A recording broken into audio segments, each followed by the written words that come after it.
¿Cuándo se formaban estos cuerpos cetónicos? ¿En qué situación? ¿Dónde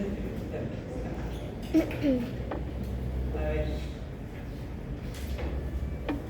Fuente. Lo tengo que hacer. ¿Qué me dice? ¿Cuándo se van a formar esos cuerpos cetónicos? ¿En qué situación? Tómenlo como un repaso del examen. A ver si el paciente tiene diabetes mellitus tipo 2, donde no se puede hacer lo que es la glucólisis, sino se da otra vía, que es la de la lipólisis, y se generan pues los cuerpos cetónicos. ¿se da la vía de la glicólisis? No se da la vía de la glicólisis, me dice, pero además me dijo que no lo entendí. Ah, sí, ese término, no lo entendí. Se da la vía de la lipólisis, dice su compañero. Claro, en esta situación el paciente diabético, no solo el paciente diabético, ¿no? Cuando ayunamos, por ejemplo, en la noche, nuestro ayuno es bastante largo. Entonces, ¿qué debo recurrir para obtener energía? Nuestros famosos cuerpos cetónicos. Debo, dice Fuentes, realizar lipólisis para formar, o primero, beta-oxidar, que hemos visto la clase pasada, ¿no? Cómo se da esa beta-oxidación, muchas oxidaciones hemos hablado, espero que se acuerden de alguna. Bueno, y entonces, al realizar esa lipólisis, o esa beta-oxidación, perdón, yo obtengo moléculas de acetil-CoA. ¿Qué pasa?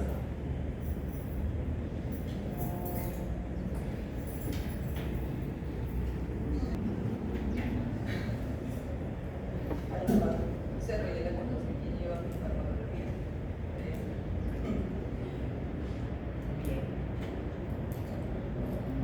Entonces, en esa beta-oxidación, recuerden que llegamos a formar esa molécula de acetil-CoA, ¿no? Y es de esa molécula de acetil-CoA que yo tomaré para poder formar ese cuerpo cetónico. Bien, entonces vamos a ver cómo es que se realiza esta vía de la cetogénesis.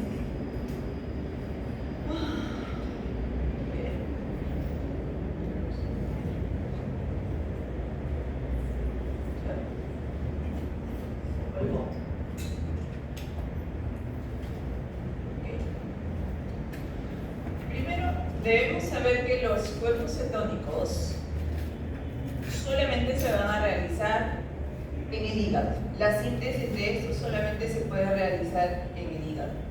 Solo el hígado tiene la capacidad o tiene las enzimas necesarias para poder realizar esta vía de síntesis. Bien. Ya también en la clase anterior habíamos dicho quiénes pueden utilizar estos cuerpos cetónicos como fuente de energía. Habíamos dicho cerebro, ¿no? Cerebro puede utilizarlos. Puede utilizar el músculo esquelético. En realidad, hacia todos los tejidos va a ir, excepto que en el hígado no se van a poder utilizar como energía. Él los produce, pero los termina exportando hacia otros tejidos. Bien. Ok, normalmente la formación de estos cuerpos cetónicos se da, pero en concentraciones bajas. Pero cuando ya empezamos a ayunar, en la noche, por ejemplo, que nuestro ayuno es más largo, ¿no? En el día puede formarse, pero en concentraciones mínimas. Una concentración mínima es menos de 1 milimol por litro. Cuando ya hay un ayuno y la concentración empieza a aumentar, ya llegando a 8 milimoles por litro. Y en la situación de cetoacidosis que su compañero mencionaba, la formación de estos es mucho más, ¿no? 20 milimoles por litro aproximadamente. Bien, entonces, ¿no quiere funcionar esto?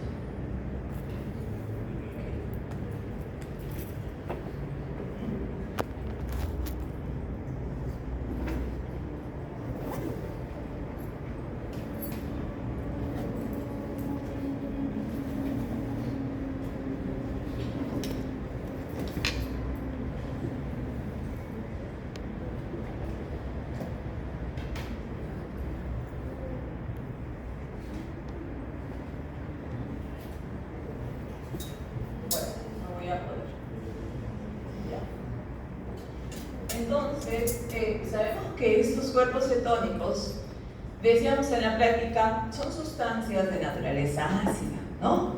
Lo que hacía que se liberen los protones y lo que cause que acidifique mi pH. Entonces, en una situación de aumento de estos cuerpos cetónicos, yo voy a entrar en un cuadro de cetoacidosis de sí.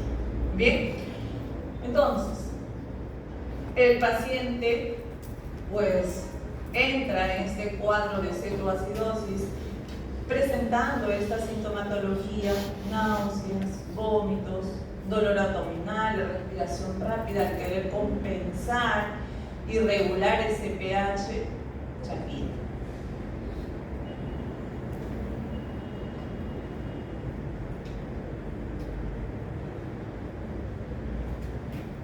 En la situación del paciente diabético que no puede generar energía, a pesar de que hay mucha glucosa en su organismo, y decíamos que se activan distintas vías metabólicas, ¿no? Y además su compañero dice que va a haber lipólisis aumentada. Eso quiere decir que los ácidos grasos se van a liberar en mayor cantidad. Y este órgano, el hígado, además toma una gran proporción de estos ácidos grasos liberados o movilizados. Alrededor del 30% aproximadamente se van a ir al hígado. Eso conlleva a que se forme, por lo tanto, más cuerpos cetónicos, ¿no? Principalmente en esta descompensación diabética. Entonces, de acá soy. Mis ácidos grasos que se han movilizado, se han ido al hígado, ¿no? Del tejido adiposo liberado, se fue al hígado en gran cantidad. Se beta-oxidó, se formó las moléculas de acetil-CoA. Y yo dije, en práctica cuando hicimos, de que esta molécula acetil-CoA no podía ingresar hacia el ciclo de Krebs, ¿verdad? ¿Por qué? Porque el oxalacetato empieza a disminuir, dijimos. Porque el oxalacetato toma otra vía. ¿Hacia dónde se iba? A realizar gluconeogénesis. Se va a ir a formar glucosa. Por lo tanto, no tengo el sustrato inicial para empezar ese ciclo de Krebs, ¿no? Convertirse en citrato, en otras palabras. Entonces, ¿qué hace esa molécula de acetil-CoA? Se desvía por acá. Me voy a ir a hacer cetogénesis, a formar cuerpos cetónicos. Pizarro, ¿cuáles son los cuerpos cetónicos?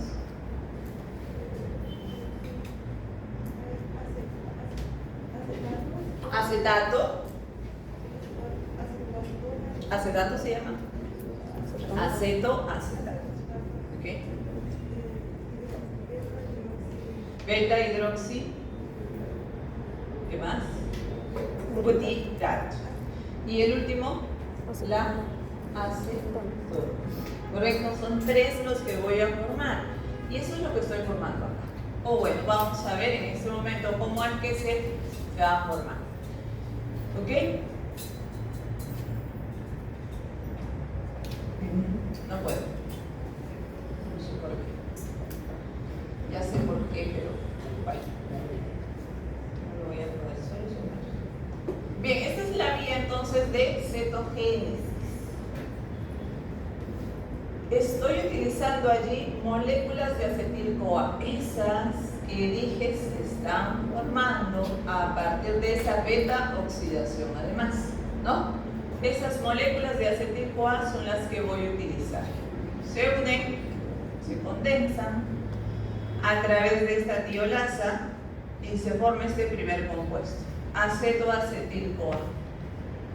Una tercera molécula voy a necesitar de acetil-CoA, allí va a entrar a unirse al acetoacetil-CoA mediante esta enzima hidroximetilglutarid-CoA sintetasa, para formar este compuesto intermediario que es el beta-hidroxi-beta-metilglutarid-CoA.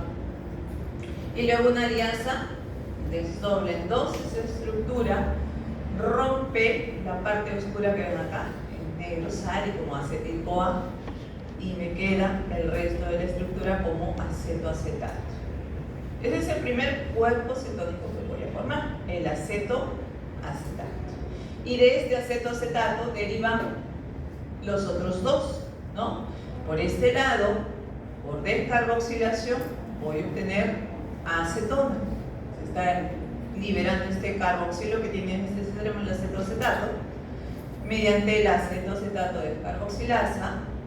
Y por el otro lado, con ayuda de una deshidrogenasa dependiente del NAT reducido acá, que está actuando, se oxida y por lo tanto esta estructura se está reduciendo de una acetona a un hidroxilo.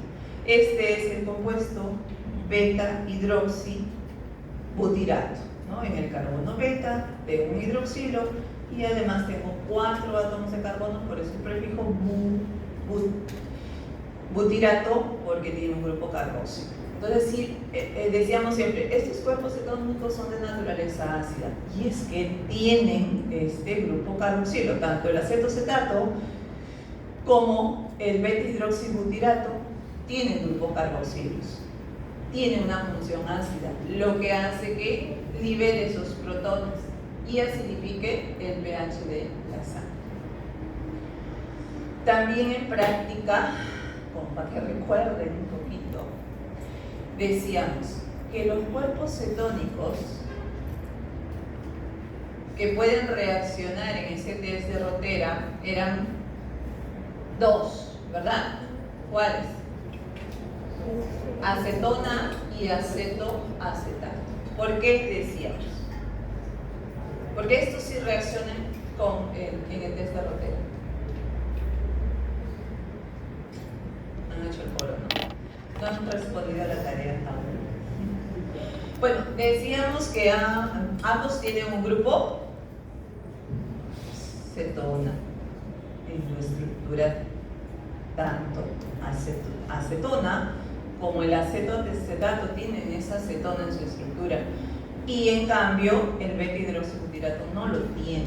Por eso es que estos dos pueden reaccionar en el test de Rotera.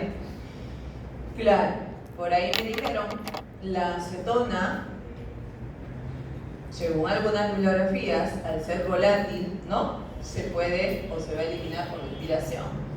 Pero también les decía, hay bibliografías que indican de que se puede eliminar en la orina en pequeñas cantidades y se puede metabolizar por ahí. Entonces, puedo encontrar en esa orina y por lo tanto reacciona. Bien.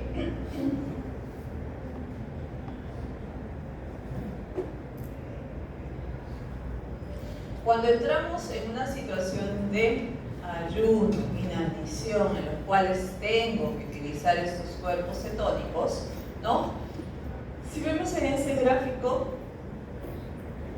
tenemos acá a la glucosa. La glucosa empieza a descender porque no hay energía, pero tiene que llegar un momento en que esa glicemia se mantenga además, ¿no? Los niveles en sangre deben mantenerse, no deben disminuir, por supuesto, y debo tener también una reserva para abastecer al cerebro.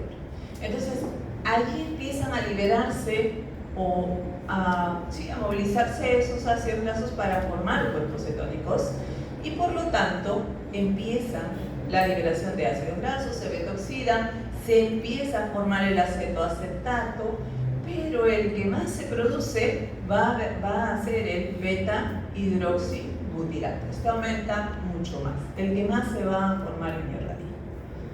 ¿Ok? Igual acá en concentraciones tengo exactamente lo mismo, ¿no? El beta-hidroxibutirato, como vemos ahí, en una inanición tengo concentraciones bastante altas, 5 a 10 milimoles por litro. Ya se formaron esos cuerpos cetónicos. Se están formando para poder obtener energía a partir de estos. Entonces, mencioné también que quienes iban a utilizarlos como fuente de energía iban a ser otros tejidos menos el hígado. Así que tienen que viajar por circulación hacia otros tejidos como cerebro, que habíamos mencionado, ¿no? Músculo esquelético, corazón y otros tejidos lo recepcionarán para utilizarlos como fuente de energía.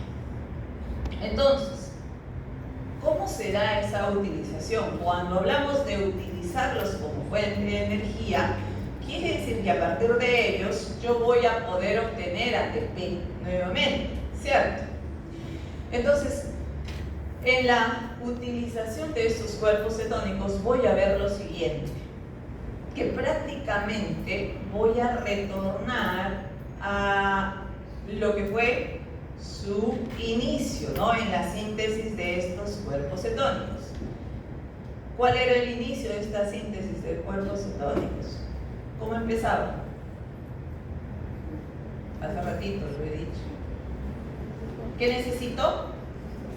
Acetil-CoA. Entonces voy a tener que regresar a formar nuevamente moléculas de acetil-CoA. Para que esas moléculas de acetil-CoA entren al ciclo de Krebs, acá sí, en otros tejidos se va a dar esa actividad normal del ciclo de Krebs, porque en el hígado dije que no, ¿cierto? Porque el oxalacetato se está desviando a la gluconeogénesis, pero en otros tejidos sí. Entonces, si es que la utilización de este cuerpo cetónico sería el beta-hidroxibutirato, el beta-hidroxibutirato dije que se sintetiza a partir del acetoacetato, que era el primero que voy a formar. Así que se reconvertirá a acetoacetato.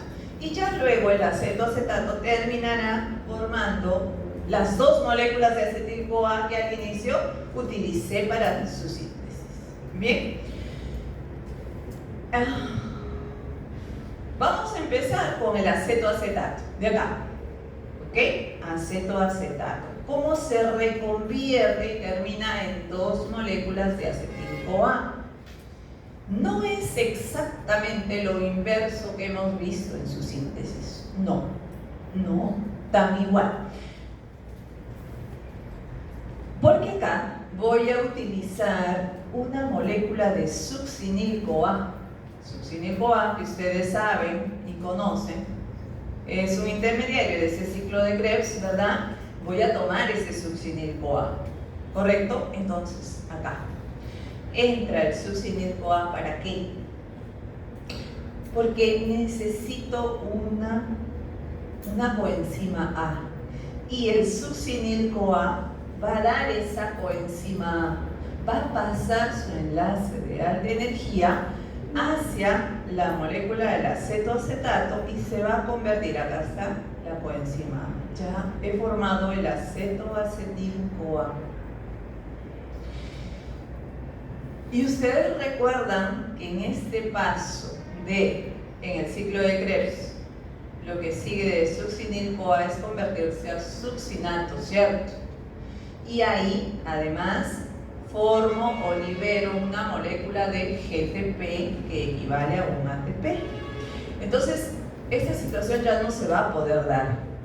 O sea, esa molécula que se desvió acá para dar o transferir la coenzima al acetoacetato ya no se da. Entonces no voy a poder formar un GTP ahí, o sea, un ATP menos, ¿correcto? Un ATP menos. Bueno, formado el acetoacetil-CoA, ahora, mediante una tiolasa, se desdobla en dos moléculas de acetil-CoA. Al final ya llegué a liberar las dos moléculas que inicialmente utilicé para sintetizar, pero esa formación se estaba dando en el hígado. Esto ya se está dando en otro tejido donde se vaya a utilizar como fuente de energía. ¿Qué va a pasar con esas moléculas de acetil-CoA? Tienen que hacer ciclo de Krebs. Por cada molécula que entra a realizar ciclo de Krebs, ¿cuántos ATPs forman? Dijimos en la clase anterior, ¿no? 10, ¿no? 10 ATPs. Pero, ¿ok? Acá hay dos moléculas. Serían 20 ATPs. Pero como acá, este paso, voy a utilizar una molécula de succinil-CoA para dar esa coenzima, debo restar un ATP, porque no se va a poder formar este GTP. ¿Bien? Y quiere decir de que si yo utilizo el acetoacetato como fuente de energía voy a producir solamente 19 ATPs en total. Bien.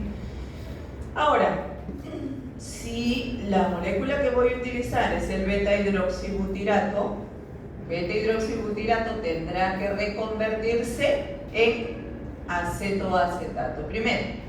Y eso lo estoy viendo allí, que estoy utilizando esta enzima beta-hidroxibutirato deshidrogenasa con el NAT, el cual se va a reducir, y este hidroxilo se está oxidando a una cetona. Entonces estoy formando el acetoacetato. Al liberar acá NAT reducido, ya sabemos que el NAT reducido me aporta 2.5 ATPs, que debo sumar a las 19 moléculas de ATP que me va a formar el acetoacetato cuando este se metaboliza hasta 2 moléculas de acetil-CoA, ¿no? Entonces, si empiezo de beta-hidroxibutirato, voy a obtener 21.5 moles de ATP, y si empiezo del acetoacetato, solamente 19.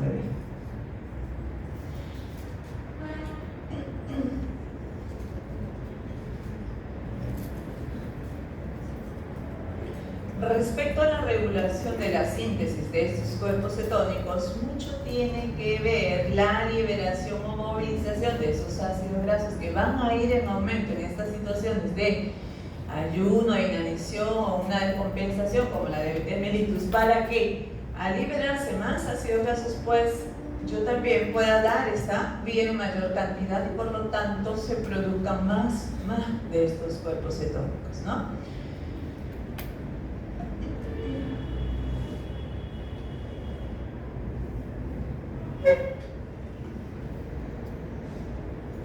Bien, este es un caso clínico que les va a servir un poco para lo que viene del examen de mañana, pasado, práctica. Ajá. Vamos a leer. Yadira, a ver, lee. Una niña de 14 años de edad fue admitida en coma a un hospital pediátrico. Su madre declaró que la niña había tenido buena salud hasta unas 2 semanas antes, cuando presentó faringoamigdalitis y fiebre moderada. Después perdió el apetito y en general no se sintió bien. Varios días antes de la admisión empezó a quejarse de sed excesiva y a levantarse varias veces por la noche a orinar. ¿Qué síntomas estoy observando ahí, María? ¿Y relacionados con qué? Poliuria, polidipsia. Poliuria, polidipsia. Poliuria, polidipsia. ¿Polifagia? No dice, pero seguramente que podría también presentarse. ¿Son síntomas de qué, señor? No. Bueno, no me acuerdo. ¿Ramos? Sí. ¿Síntomas de qué? La poliuria y polidipsia. Diabetes mellitus, ¿correcto? Diabetes mellitus, ¿verdad? Y fíjense que esta niña presenta una infección, ¿no? Además, ¿qué tipo de diabetes? Señorita Valeria. Según lo que dice ahí, ¿qué tipo de diabetes sería? Dígame. ¿Tipo 2? Dice su compañero. ¿Podría ser tipo 2? ¿O 1? Fuentes dice 1. ¿Por qué Fuentes? Se presenta en los jóvenes. Ah, porque tiene 14 años nada más, la niña, ¿no? Y la diabetes mellitus tipo 1 se presenta en jóvenes, adolescentes. Y que seguramente, cursando por esta infección, y al no saber probablemente que era diabética además, porque si no la mamá hubiera tenido más cuidado, esa infección lo descompensa, ¿no? Y entra en este cuadro. Ahora, ¿no? Continúa acá la lectura de este caso que vamos a ver ahora. Angulo. A ver, va a seguir leyendo Angulo para que deje de chatear. Su médico familiar estaba fuera de la ciudad y su madre decidió no ponerse en contacto con otro médico. Sin embargo, en el día de la admisión, la niña había empezado a vomitar, se había tornado somnolienta y difícil de despertar, y en consecuencia se le había llevado a la sala de urgencias. En el momento del examen estaba deshidratada, su piel estaba fría, estaba respirando de manera profunda y con suspiros, respiración de Kussmaul, y su aliento tenía olor a frutas. La presión arterial fue de 90/60 y su pulso de 115 por minuto. Gracias, Angulo. Ok, ¿qué más estamos observando acá? Característicos de un paciente diabético descompensado además, ¿no? Eso es lo que veo. ¿Qué dice Emerich? Cetoacidosis por el aliento. ¿Ya? Oliento, olor a manzanas, ¿no? Por probablemente la acetona que estoy produciendo y estoy eliminando por allí. ¿Ok? ¿Qué otro síntoma de cetoacidosis?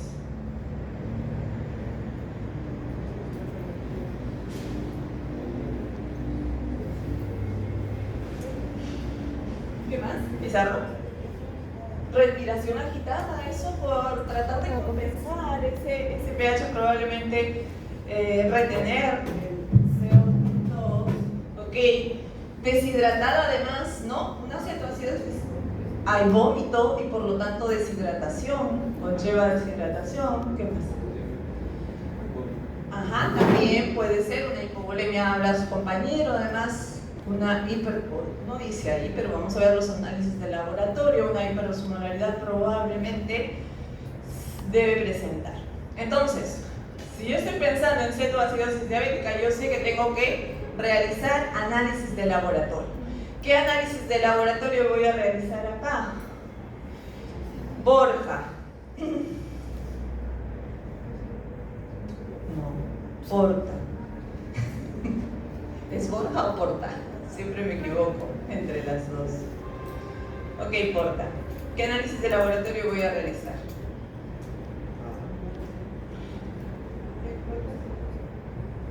Ok, quiere determinar cuerpos cetónicos, dice su compañera. Sí, cuerpos cetónicos hemos hecho en la práctica, ¿verdad? En orina. ¿Qué más?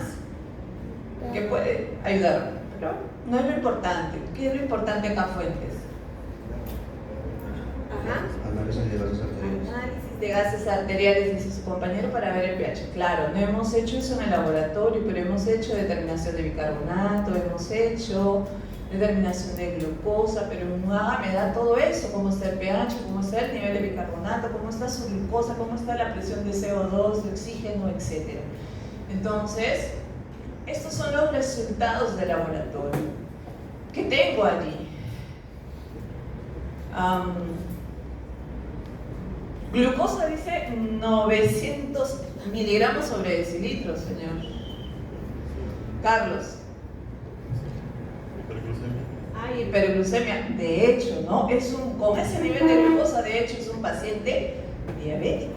Descompensado además, porque si ya sabe que es diabético, debería recibir tratamiento y ese nivel de glucosa no debe ser tan elevado, por lo tanto. Pero esta infección ha causado que haya una descompensación en este paciente diabético que no sabía, probablemente además por la edad que tiene 14 años, porque si sabía la madre no lo iba a dejar así. Hay cetoácidos 11 milimoles por litro, bicarbonato 6 milimoles por litro, ¿no? Está bastante bajo, ¿no? Claro, en el laboratorio hemos visto miliequivalentes por litro, pero equivale a lo mismo, milimoles por litro es lo mismo, ¿ok? Y está bastante bajo. Un pH, ¿cuánto debe ser lo normal? Buen día. 7.35, 7.45. Mi paciente está en 7.07. Está en acidosis, por lo tanto, ¿ok? Electrolitos probablemente también descompensados. Y miren esa osmolaridad. ¿Cuánto es normalmente la osmolaridad? Alrededor de 300 es aproximadamente miliosmoles por litro. Hay también glucosa en su orina, ¿no? Porque hay glucosuria positiva. ¿Quién me dice? Dígame, Carlos. Supera la tasa de filtrado glomerular. Ajá, ha superado esa reabsorción que hemos dicho, ¿cuánto debe ser? 180 180. Cuando supera los 180 yo encuentro glucosa en la orina. Y también, por supuesto, hay cetonas en la orina de mi paciente. Muy bien. Entonces ya vamos a probar en el examen de laboratorio de viernes. Ok. Ya cambiar de clase.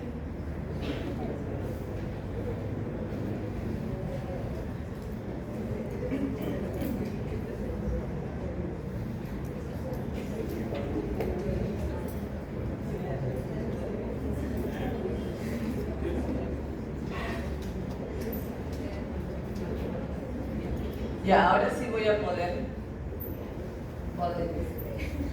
usar mi puntero. Ok, vamos a cambiar ahora a este otro tema. Seguimos con los ácidos grasos, pero voy a ver lo inverso. La biosíntesis de esos ácidos grasos. Bien. ¿Cuándo voy a sintetizar ácidos grasos? Eso dije en la clase anterior. ¿Cuándo vamos a realizar esta vía de síntesis? ¿Cuándo? Cuando comemos, dice Emmerich. Bueno, es una forma de decir de repente que comí mucho, ¿no? Porque, claro, yo se supone que consumo mis alimentos para obtener energía. Tengo que abastecer la cantidad de energía necesaria para realizar mis actividades diarias. Pero si yo consumo más de lo que debo, pues mi organismo lo almacena como glucógeno, ya almacenó glucógeno, ya hay más de lo que debo, mucho carbohidrato comido. Entonces, ¿qué va a hacer? Lo va a transformar en ácidos grasos para luego formar el triacilglicérido y almacenarlo en mi tejido adiposo. Entonces, primero vamos a ver cómo es que se biosintetiza el ácido graso. Luego voy a ver cómo es que se transforma en triacilglicéridos y a dónde termina almacenado y cómo va a realizar. Bien, entonces, si voy a biosintetizar ácidos grasos, también debo decir que voy a requerir moléculas de acetil-CoA. También, otra vez. Pero esas moléculas de acetil-CoA ¿vendrán de la beta-oxidación? No, porque ambas vías no pueden darse al mismo tiempo, ¿cierto? Si oxido ácidos grasos es porque necesito energía, pero acá hay mucha energía más bien que yo tengo que almacenarlo como triacilglicérido. Entonces las moléculas de acetil-CoA que voy a utilizar vendrán de la molécula de glucosa, ¿no? De ese carbohidrato que consumí en exceso. Pero además pueden venir esas moléculas de glucosa de algunos aminoácidos, que cuando hagamos proteínas vamos a ver de que existen aminoácidos denominados glucogénicos y aminoácidos denominados cetogénicos que terminan en su metabolismo formando también moléculas de acetil-CoA. Y puedo tomar de allí también para hacer esa síntesis. Muy bien. Bueno, ya después que veamos y aprendemos cómo se sintetiza el ácido graso, yo sé que tengo que esterificarlo al glicerol, ¿verdad? Para transformarlo en triacilglicerol. Bueno, pero esta vía de síntesis, que le voy a denominar síntesis de novo, esta síntesis de este ácido graso que yo voy a realizar en mi organismo, solo se da hasta una estructura que tenga 16 átomos de carbono. ¿Cuál es el ácido graso que tiene 16 átomos de carbono? ¿Recuerdan? El oleico. Les dije, hay un ácido graso que siempre voy a utilizarlo como ejemplo, ¿no? En las reacciones. El palmítico.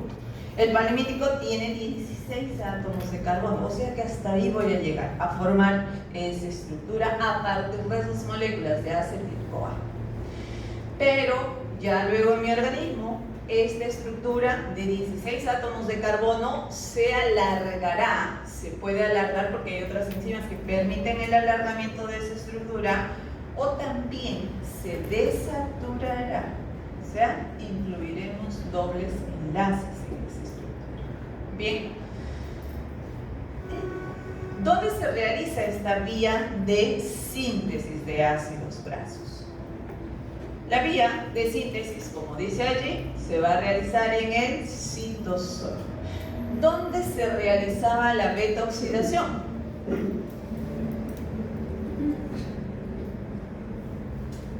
¿En qué parte? Bueno, la beta-oxidación mitocondrial. ¿En qué parte de la mitocondria? En la matriz mitocondrial, ¿verdad? Y ahí, por lo tanto, se están liberando moléculas de acetil-CoA de esa beta-oxidación, pero allí también se forma el acetil-CoA que viene del piruvato, ¿cierto? ¿O no cierto? ¿Sí? Ahí se forma. Pero yo estoy diciendo que voy a tomar esas moléculas de acetil-CoA para hacer esa síntesis, pero lo voy a hacer en el citosol, además, ¿no? Se tiene que dar allí. Bien, hay dos tejidos importantes para la síntesis de estos compuestos ácidos grasos, que son hígado y tejido adiposo, y que además difieren esa vía de síntesis en uno y en otro. Bueno, no es que los demás tejidos no lo hagan, también lo pueden hacer, pero en menor cantidad, ¿ok? Entonces, de esto les estaba hablando hace rato. Bien, acá estoy, esta es mi mitocondria, ok, acá está la matriz mitocondrial, ¿sí? Donde yo vi ahí que ese ácido graso movilizado del tejido adiposo se iba hacia la matriz mitocondrial, se beta-oxidaba y liberaba moléculas de acetil-CoA. Eso vimos en la clase anterior. Pero yo estoy diciendo también de que ese acetil-CoA va a venir de las moléculas de glucosa que yo consuma, ¿no? Y que cuando yo estoy consumiendo de más, tiene que utilizarse esas moléculas para ir a formar ácidos grasos, pero esta molécula de acetil-CoA está acá en la matriz mitocondrial. Yo necesito que esté acá afuera, en el citosol, para que se dé esa síntesis allí. Por lo que voy a requerir de la lanzadera de citrato para que pueda salir esa molécula de acetil-CoA hacia el citosol. ¿Ok? Que luego vamos a ver cuál es esa lanzadera de citrato. Una vez que se encuentre esta molécula de acetil-CoA afuera, en el citosol, requiero de enzimas para iniciar esta síntesis. Requiero primero de esta enzima acetil-CoA carboxilasa y requiero de un complejo multienzimático que se llama ácido graso sintasa, que luego vamos a ver cuáles son esas enzimas. La acetil-CoA carboxilasa va a ser activada a su vez por hormonas, ¿no? ¿Cuál es la hormona que puede activar en esta situación de suficiente energía? Será la insulina, ¿verdad? Esta es la que va a activar a la acetil-CoA carboxilasa y va a permitir que se dé esta vía de síntesis. Y al contrario, el glucagón más bien inhibe este proceso, porque el glucagón sé que lo voy a secretar cuando no tenga suficiente cantidad de energía en mi organismo. Muy bien. ¿Qué hace la acetil-CoA carboxilasa? Como estamos viendo acá, está formando un compuesto que yo también en la clase anterior mencioné, que es el malonil-CoA. En ese momento mencionaba yo que el malonil-CoA me sirve para inhibir una enzima que se llama la carnitina palmitoyltransferasa 1, que actúa en ese proceso de beta-oxidación. Revísalo y luego lo vamos a ver también más adelante. Formado el malonil, forma ese ácido graso por una serie de reacciones, 4 reacciones además, que son un tanto lo inverso que he visto al proceso de beta-oxidación. ¿Ok? Sintetizo mi ácido graso hasta 16 átomos de carbono y de ahí lo esterifico al glicerol, formo el triacilglicerol y ya sé que las VLDL, ¿verdad? Que ya estudiaron las lipoproteínas, las VLDL transporta esos triglicéridos desde el hígado hacia el tejido adiposo. Muy bien. Vamos a avanzar entonces. Vamos a hablar ya en sí de esa síntesis de ese ácido graso. Dice ahí, el proceso consiste en el alargamiento de la cadena hidrocarbonada. Yo sé que un ácido graso es una cadena de carbonos e hidrógenos, ¿cierto? Y que en un extremo tengo un grupo carboxilo. Así es la estructura. Entonces, ¿quién me va a dar esos carbonos? Va a ser la molécula de acetil-CoA, pero también debo tener malonil-CoA, y el malonil-CoA he dicho que lo formo del acetil-CoA, ¿cierto? Malonil dice que se une al acetil a través de su grupo carboxilo de este grupo. El malonil tiene un grupo carboxilo. El proceso requiere una molécula de ATP por unión y 2 moléculas de NADPH. A ver, les he dicho que la síntesis es prácticamente realizar reacciones, 4 reacciones inversas a lo que vi en la beta-oxidación. ¿Se acuerdan que la beta-oxidación siempre decíamos? Una vuelta libera un acetil, ¿ok? Otra vuelta libera otro acetil. Esto va a ser lo inverso. Una vuelta para que se unan al inicio 2 átomos de carbono. Otra vuelta para que reciba 2 átomos de carbono más. Y así se van a ir dando las vueltas hasta que yo tenga 16 átomos de carbono. Entonces, cada vuelta sería cada unión. Y por cada unión, un ATP requiere. Y 2 NADPH, dice. ¿Bien? De esa manera yo voy a tener al final un ácido palmítico formado, un hexadecanóico. Como son 16 átomos de carbono, y yo sé que el acetil tiene 2 átomos de carbono, voy a requerir en total 8 moléculas de acetil-CoA. Voy a requerir, por cada unión dice un ATP. ¿Cuántas vueltas daría? ¿Cuántas vueltas se realizaría para obtener una estructura de 16 átomos de carbono? 8, 7, porque en la primera uní 4 ya carbonos, ¿ok? Entonces son 7 vueltas. Algo similar vimos en la síntesis, ¿cierto? En la última liberaba 4 átomos de carbono. Entonces son 7 vueltas, por lo tanto 7 ATPs. Como son 2 NADPH por cada vuelta, y cada vuelta son 7 vueltas, perdón, por 2 son 14 NADPH que requiero como agente reductor. Al final lo que voy a tener es una estructura de 16 átomos de carbono, que es el ácido palmítico. El NADPH se oxida, se liberan 8 moléculas de coenzima A de acá. Se liberan también 6 moléculas de agua porque va a haber deshidratación en estas reacciones. El ATP se hidroliza hasta ADP acá y 7 fosfatos, y además se liberan, como son 7 vueltas, se van a liberar 7 moléculas de dióxido de carbono, porque vienen de las moléculas de malonil-CoA, porque el malonil-CoA en su estructura tiene el grupo carboxilo, que ahora vamos a verlo a detalle. Bien, hablamos de la lanzadera de citrato, ¿cierto? Que requiero para que ese acetil que está en la matriz mitocondrial salga hacia el citosol, ¿ok? Entonces, esta es la lanzadera de citrato, ¿ok? Estoy utilizando las moléculas de acetil-CoA que vienen de esa glicólisis, que además que se forma dentro de la matriz mitocondrial. Piruvato pasa a acetil-CoA mediante la piruvato deshidrogenasa.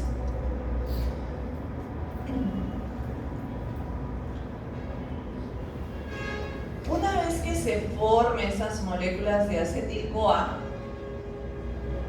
requiero además de oxalacetato, ¿cierto? Para formar citrato. Pero el oxalacetato, ¿cómo se forma?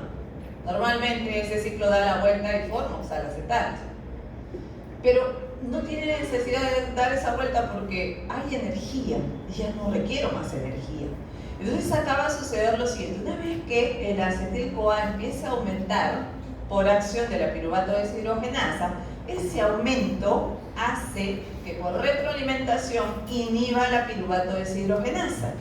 Al inhibirse ese piruvato no forma más acetil, sino se cambia ahora y se va a activar la piruvato carboxilasa para que se convierta en oxalacetato.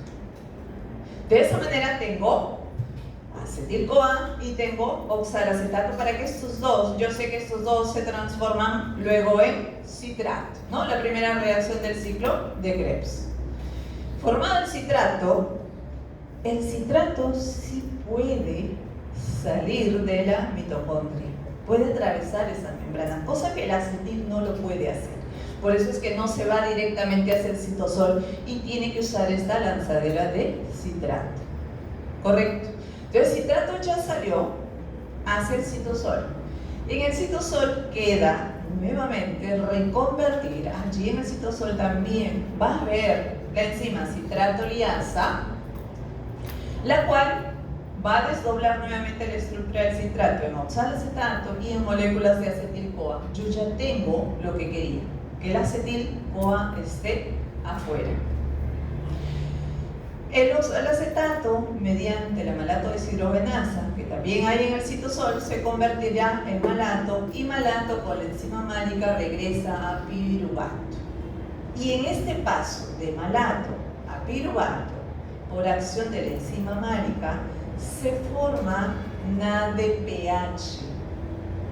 Recuerdan que les dije que requiero por cada unión 2 NADPH en esta síntesis, ¿cierto? Entonces, de acá va a salir el NADPH que voy a necesitar para esa síntesis, pero también va a salir de la vía de las pentosas, que me imagino ustedes ya vieron, porque ya probaron su examen de carbohidratos, ¿no? Que la glucosa 6-fosfato, pues ahí forman ADPH en esa vía de las pentosas fosfato. Muy bien. Ahora hablemos del malonil-CoA. ¿Qué es el malonil-CoA? Yo en alguna de las láminas dije que voy a formar malonil a partir de una molécula de acetil con la enzima acetil-CoA carboxilasa, ¿cierto? Entonces, malonil no es otra cosa que la carboxilación de la molécula de acetil-CoA mediante la enzima carboxilasa, acetil-CoA carboxilasa. Bien, en este proceso de carboxilación, como es una carboxilasa, requiere de biotina. Además, requiere de alguien que le dé el carbono para poder carboxilar. Así que voy a utilizar un bicarbonato y va a requerir ATP como fuente de energía. Entonces, este proceso lo estoy viendo acá, que tengo acá la molécula de acetil-CoA y se va a convertir en malonil-CoA como carboxilándose, ¿no? ¿Quién lo está carboxilando? Bueno, la enzima primero, UNIDE, que depende, dije, de biotina, se va a carboxilar con ayuda de un bicarbonato y este luego transfiere a la molécula de acetil-CoA para convertirse en malonil-CoA. Ya tengo el malonil-CoA, ya tengo, sé de dónde viene el NADPH, ¿no? Entonces ya, ¿qué requiero? ¿Qué más requiero? Del ácido graso sintasa, que dije, no, una vez formado el malonil requiero de ácido graso sintasa. Ese complejo multienzimático tiene todas estas enzimas: cetoacilsintasa, acetiltransacilasa, malonila transacilasa, hidratasa, noirreductasa, cetosirreductasa, una proteína transportadora de grupos acilos o denominada ACP. Yo siempre voy a denominar ACP, cada vez que me escuchen, ACP es esa proteína que transporta esos grupos acilos. Y una tiocerosa final que actúa para liberar esa molécula de 16 átomos de carbono. Entonces, acá en esta siguiente lámina se ve que ese complejo multienzimático consta de 2 unidades que tienen las enzimas que les decía. Por acá una unidad y por acá otra unidad. ¿Ok? Fíjense, este es el ACP. Tiene un extremo fosfatipina que tiene un grupo sulfidrilo. En ese grupo sulfidrilo es que se posiciona esta molécula de malonil, y en este grupo sulfidrilo de la cetoacilsintasa se posiciona el grupo acetil, que son los dos que van a iniciar esta síntesis, acetil con malonil. Bien, a ver, al inicio les dije que esta vía de síntesis iba a ser un tanto lo inverso a lo que habíamos visto en la beta oxidación. ¿Nos acordamos de la beta oxidación? ¿Se acuerdan? Acá, esta es la beta oxidación. Empezaba un ácido graso, bueno, de una cantidad de átomos de carbono, pueden ser ya el ejemplo que usamos de 16 átomos de carbono, ¿no? Hacía 4 reacciones y terminaba con 2 carbonos menos y liberaba una molécula de acetil-CoA. Las 4 reacciones que realiza son las siguientes: deshidrogenación mediada por el FAT, luego venía una hidratación, deshidrogenación mediada por el NAT y una tiólisis. Esa serie. Hoy voy a ver lo inverso. Quiere decir que voy a partir de acá, del último. Si acá se liberaron 2 moléculas de acetil al final, acá se condensaría, ¿no? En la última de rompimiento decía, acá habrá condensación, unión, pero voy a unir una molécula de acetil-CoA. Al inicio va a ser acetil-CoA porque recién se está dando esta síntesis, pero en lo sucesivo, una vez que adquiera más carbonos, le voy a denominar ACP, no unida a la coenzima A, sino al ACP que les dije hace rato, parte de ese complejo multienzimático. Se une entonces en un primer momento acetil con malonil. Condensación, acá es lisis, acá es condensación, unión. Si acá, en esta reacción, es una reacción de deshidrogenación, dije, mediada por el NAT, ¿ok? Hay una oxidación acá. Si esto es oxidación, esto será reducción, lo contrario. Y se está reduciendo la acetona a un hidroxilo con este agente reductor que es el NADPH. Si en esta reacción había hidratación, en la otra tiene que haber deshidratación. En esa deshidratación forma un doble enlace. Acá había una deshidrogenación mediada por el NAT, ¿ok? FAT, perdón, ¿sí? FAT. Hablamos ahí de una oxidación también, porque se forma un doble enlace. Acá habrá una reducción utilizando el agente NADPH. Se reduce ese doble enlace a un simple enlace. ¿Ya se me aburrieron? No entendimos mucho. Solo yo me entiendo cómo es. Claro, porque mi cabeza está clarísimo, ¿no? Pero no sé para ustedes cómo lo verán. Miren, ahí está, ya con reacciones, ¿no? Con fórmulas para de repente entenderlo mejor. Lo que he tratado de explicar este momento. Esta figurita que vemos acá es el complejo multienzimático que les he dicho, se llama ácido graso sintasa. Que les decía que ese ácido graso sintasa tiene un ACP, una proteína transportadora de grupos acilos. Correcto. Esa proteína transportadora de grupos acilos es este P que ven allí, que tiene un extremo sulfidrilo. Además, hay varias enzimas, mencionamos varias enzimas, una de las cuales mencioné que tiene también un grupo sulfidrilo, era la cetoacilsintasa, que vendría a estar representada acá con su grupo sulfidrilo. Y yo dije que en esas dos se iban a posicionar malonil por un lado y acetil por otro lado. Acá está el acetil, ya no con la coenzima A porque ya se desplazó.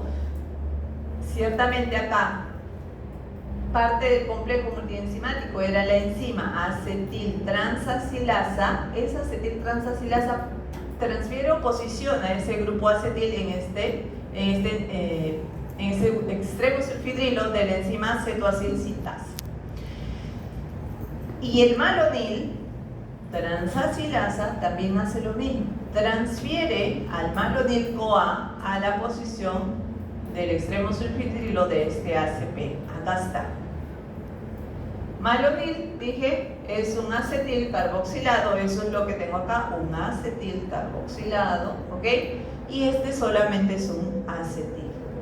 Estos dos inician la unión. La primera reacción, dije, es una unión, una condensación.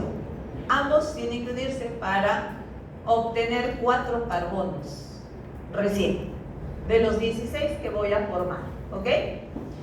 4. ¿Cómo se da esa unión? Gracias a otra enzima, parte del complejo multienzimático, que es la beta-cetoacilsintasa. ¿Qué está haciendo? Condensando, uniendo estas dos estructuras. ¿Cómo se unen? Pues se une este carbono, que ven acá, parte de esta estructura del malonil CoA, con el carbono de la acetil que está acá en este otro lado. Al unirse, desplaza el grupo carboxilo y sale como CO2. Por eso en la reacción general decía que se pierden 7 moléculas de CO2. Bien. Entonces, voy a tener ahora una estructura de 4 átomos de carbono que estamos viendo acá, unido al extremo sulfidrilo del ACP. Esta estructura se llama beta-cetoacil ACP, unido al ACP, siempre continúa.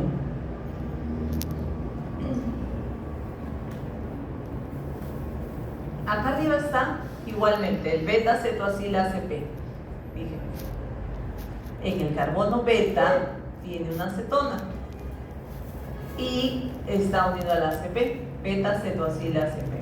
El grupo acil denotado en forma general para un ácido graso. Como este tiene 4 átomos de carbono, yo podría decir que esta estructura se llama beta-cetobutiril ACP. ¿Ok? Pero en forma general siempre voy diciendo acil, acil. Pero conforme obtenga carbono siempre va cambiando el nombre. ¿Ok? Bueno. Esa fue la primera reacción. Recién he realizado de las 4 que se da por cada vuelta, recién una, para unir 4 átomos de carbono. La siguiente reacción que se tiene que dar, dije que iba a ser una reducción, ¿ok? Una reducción a través de esta enzima cetoacilreductasa, parte del complejo enzimático también. Reduce esta cetona, lo está reduciendo acá a un hidroxilo y se está formando el beta-hidroxiacil ACP. ¿Ok? Tercera reacción. Si en la beta-oxidación era hidratación, acá dijimos va a ser deshidratación. Entonces acá requiero de esta enzima hidroxiacil deshidratasa, parte del complejo enzimático, para que saque una molécula de agua. ¿Y de dónde está sacando esa molécula de agua? De estos 2 carbonos, alfa y beta, un OH y un hidrógeno de este otro carbono alfa, va a salir como una molécula de agua. Y entre esos 2 carbonos se va a formar un doble enlace, que es lo que estamos viendo allí. Entonces estoy formando una nueva molécula que se llama delta 2 transenoil ACP. lo mismo formábamos en la beta oxidación, un trans delta 2 en prefijo en también, porque teníamos ahí también un doble enlace en la primera reacción. Bien, la siguiente reacción es una reacción de reducción, que ese doble enlace se reduce a un enlace simple a través de la enzima enoil reductasa y utilizando como agente reductor al NADPH. Ya no hay doble enlace, ahora hay un simple enlace, y si esa estructura le voy a denominar acil-ACP, ¿no? Acil es un ácido graso ahorita de 4 átomos de carbono, puedo decir butiril-ACP también. Bien, he dado todo este ciclo de 4 reacciones para tan solo tener un ácido graso de 4 átomos de carbono. Tiene que dar otra vez una vuelta más para ingresar 2 carbonos más. Para que se dé la siguiente vuelta, requiero que esta estructura que está posicionada en este lado pase a este otro lado. Y ahí es donde entran a tallar el acetil transacilasa, y nuevamente la malonil transacilasa va a posicionar un malonil, una estructura de malonil en este lado, y empiezan las mismas reacciones a gas. Darán las vueltas necesarias para obtener 16 átomos de carbono, y cuando ya yo tenga 16 átomos de carbono, la diesterasa rompe la estructura y libera el ácido graso formado. ¿Ok? Bueno, espero que me hayan entendido. Y si no, acá Fuentes está grabando para que pueda pasar el video. Bien, es un poco complejo. Respecto a la regulación de esta síntesis de ácidos grasos. Bien, dice acá, la tasa de lipogénesis es alta. Esta vía de síntesis de ácidos grasos se va a dar cuando haya buena alimentación, ¿no? Y hace rato Medici nos decía, como mucho, y el resto, que no me sirva para obtener energía, tendré que almacenarlos. Entonces, voy a sintetizar ese ácido graso y luego lo voy a esterificar para formar un triacilglicérido. Y lo contrario, esa lipogénesis va a disminuir cuando yo requiera más bien energía, ¿verdad? Porque en esta situación voy a tener que oxidar ácidos grasos. Entonces, en el ayuno, en descompensación diabética o exceso de grasas en la dieta, voy a disminuir la vía de síntesis de estos ácidos grasos. La enzima sobre la cual se va a dar la regulación es la primera enzima, la acetil-CoA carboxilasa, que les decía forma el malonil-CoA. ¿Ok? Y su forma activa de esa enzima es en un estado de fosforilado además. Fosforilada será inactiva, por lo tanto. Correcto. Entonces, ¿está? Hay una regulación alostérica, esta enzima es en su forma inactiva está formando estos protómeros, y cuando tiene actividad va a formar un polímero, ¿no? Y el citrato, recuerda que dijimos que se va a formar el citrato, ¿no? Esa lanzadera de citrato es la que va a activar además a esa enzima, la acetil-CoA carboxilasa. Y cuando ya tenga suficiente cantidades de cadenas largas de este ácido graso sintetizado, este va a inhibir a la acetil-CoA carboxilasa. Respecto a las hormonas que también he mencionado, va a regular esta vía de síntesis. Si hablamos del glucagón y de la insulina, ¿verdad? Decíamos que la insulina activa o inhibe la acetil-CoA carboxilasa. Activa, ¿verdad? Y el glucagón va a inhibir. Entonces, ¿cómo hace esto? Tengo acá a la enzima, la acetil-CoA carboxilasa. que dijimos además que en su estado de fosforilado tenía actividad, ¿correcto?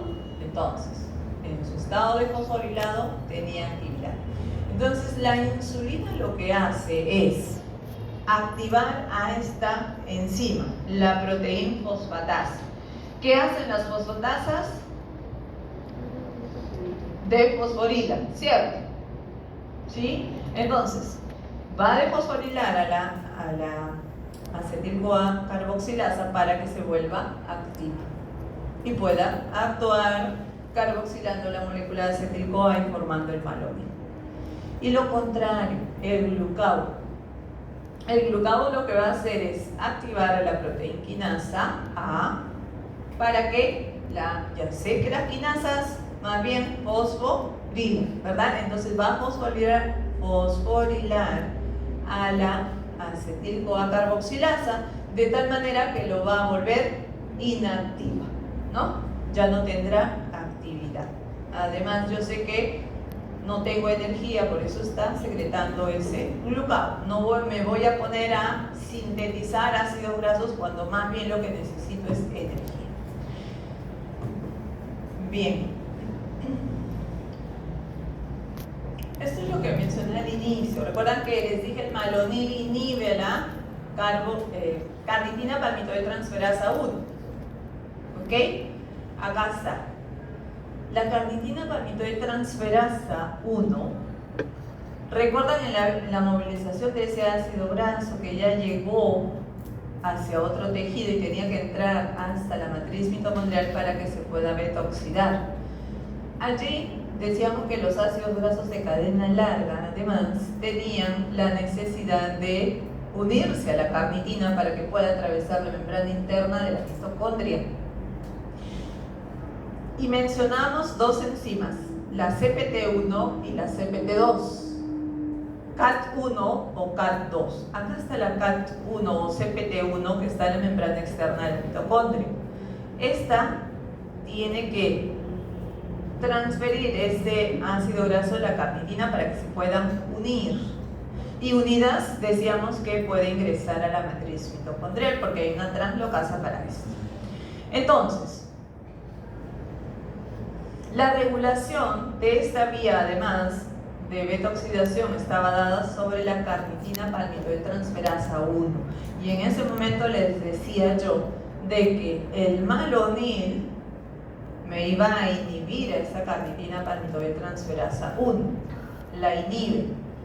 Y si inhibe esta enzima, ya el proceso de beta-oxidación no se debería dar, ¿no? Además, cuando se está dando esta vía de síntesis de estos ácidos grasos, que es lo que hemos visto hoy, ¿no? Se sintetizó ese ácido palmítico, a su vez está impidiendo, como el malonil se está formando, está inhibiendo la carnitina palmitoyltransferasa, está impidiendo que este ácido graso que está recién sintetizado, a su vez, pues se pueda beta-oxidar además, ¿correcto?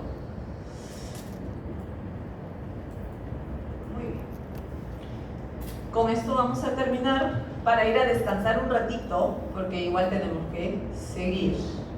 Bien, les dije que una vez sintetizado el ácido graso, esta estructura se podría alargar en mi organismo o se podrían incluir dobles enlaces en esa estructura también.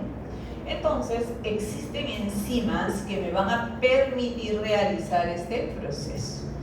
Las enzimas se llaman elongasas y desaturasas, ¿correcto? De las elongasas no hay especificidad alguna, pero sí de las desaturasas. Existen desaturasas que incluyen dobles enlaces en el carbono 9, 6 y 5 de ese ácido graso y que los animales, nosotros tenemos esas enzimas, pero en los vegetales existen otras desaturasas como la delta 12 y la delta 15 que incluyen dobles enlaces en ese carbono 12 y 15, cosa que nosotros no tenemos, y eso restringe un poco el que podamos sintetizar dos ácidos grasos que la clase pasada les mencioné. Eran los ácidos grasos esenciales para nosotros. ¿Cuáles son los 2 ácidos grasos esenciales que tengo en mi organismo? ¿Alguien me dice? Ya veo que estuvieron estudiando carbohidratos.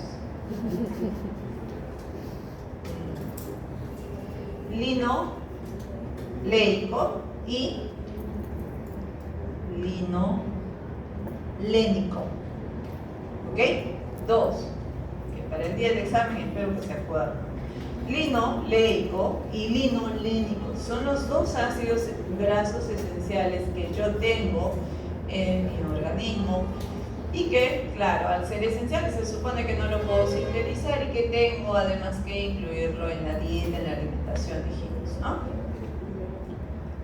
Bien, ¿cómo se da entonces ese alargamiento de la estructura del ácido graso que yo he sintetizado de nuevo o a partir de otros que también se podrían dar? Las reacciones son las mismas, no lo vamos a ver a detalle, no se van a aburrir, pero suceden las mismas 4 reacciones que hemos mencionado, ¿no? Condensación, unión que les dije, reducción con el agente NADPH, deshidratación, sacamos una molécula de agua, ya vimos, y nuevamente una reducción. Semejante a lo que he visto en la formación del ácido palmítico. Pero acá lo que utilizo como sustrato, porque voy a ver alargamiento ya de esta estructura, va a ser el ácido palmítico. Así que ya se sintetizó de nuevo, ¿ok? De allí lo voy a alargar de esta forma. Y quien me va a donar los 2 carbonos también va a ser el malonil. Malonil, pero unida a la coenzima A acá. De esa manera yo voy a adquirir 2 carbonos más. Esta es la estructura del ácido palmítico, este es el malonil, ¿no? El acetil carboxilado, que me está dando 2 carbonos para alargar esta estructura. Hay otras elongasas en el citosol a nivel mitocondrial también que van a alargar estructuras, pero a partir de ácidos grasos saturados de 10 carbonos a más e incluso de ácidos grasos insaturados, ¿no? Por ejemplo, la elongación del estearil-CoA con 18 átomos de carbono, ¿no? Por ejemplo, en la mielinización, ¿no? Ahí se producen hasta ácidos grasos de 22 a 24 átomos de carbono, para además formar esfingolípidos que ahora vamos a ver luego. En la mitocondria también usa ácidos grasos de cadena corta y media que estoy adquiriendo de la dieta para alargar. Y quien me va a dar esos 2 carbonos para alargar va a ser la molécula del acetil-CoA.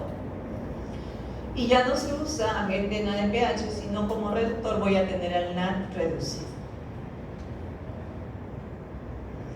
También dijimos que estas estructuras se pueden desaturar, o sea, incluir dobles enlaces dentro de esta estructura. Se va a requerir NAD reducido o NADPH y se va a requerir de oxígeno para realizar o incluir este doble enlace. Necesito de la enzima oxidasa de función mixta para poder incluir un doble enlace.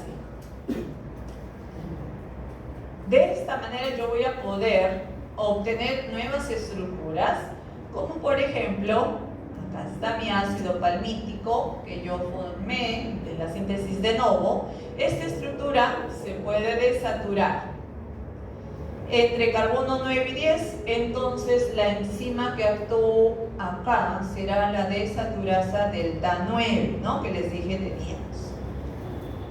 Este es el nuevo ácido formado, el ácido palmitoleico. 16 carbonos y un doble enlace en su estructura. Por acá la estructura se está alargando, ¿no? De 16 ya tengo 18 átomos de carbono, el ácido estiárico han entrado acá 2 carbonos más. De este estiárico se puede desaturar también con una desaturasa delta 9 y estoy incluyendo un doble enlace entre el carbono 9 y 10. Este es el ácido oleico, 18 carbonos y un doble enlace.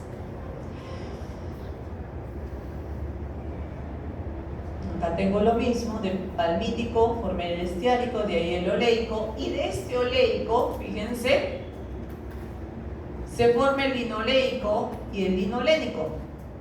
¿Cómo?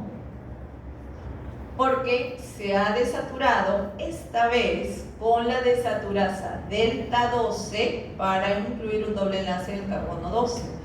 Y de este linoleico con la delta 15, desaturasa delta 15, formo el linoleico. Por eso les decía, estas dos enzimas son las que no poseo, ¿verdad? Y esto solamente se realizan en los vegetales. Entonces yo tomo de allí, de esos alimentos, para adquirirlos. Además, porque yo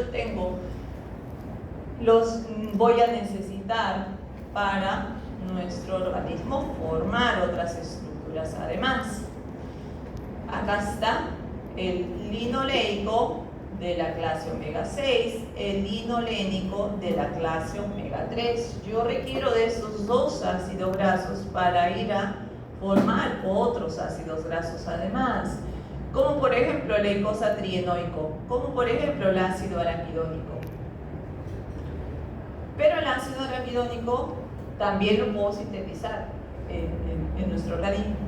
¿Y por qué menciono el ácido araquidónico? Porque yo voy a sintetizar, la clase anterior les dije, leucotrienos, tromboxanos y prostaglandinas a partir de este ácido araquidónico, ¿no? Hay tres vías allí de síntesis, a partir del eicosatrienoico, del araquidónico, del eicosapentaenoico.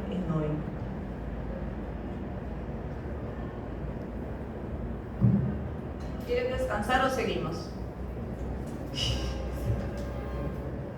5 minutos, ¿ok?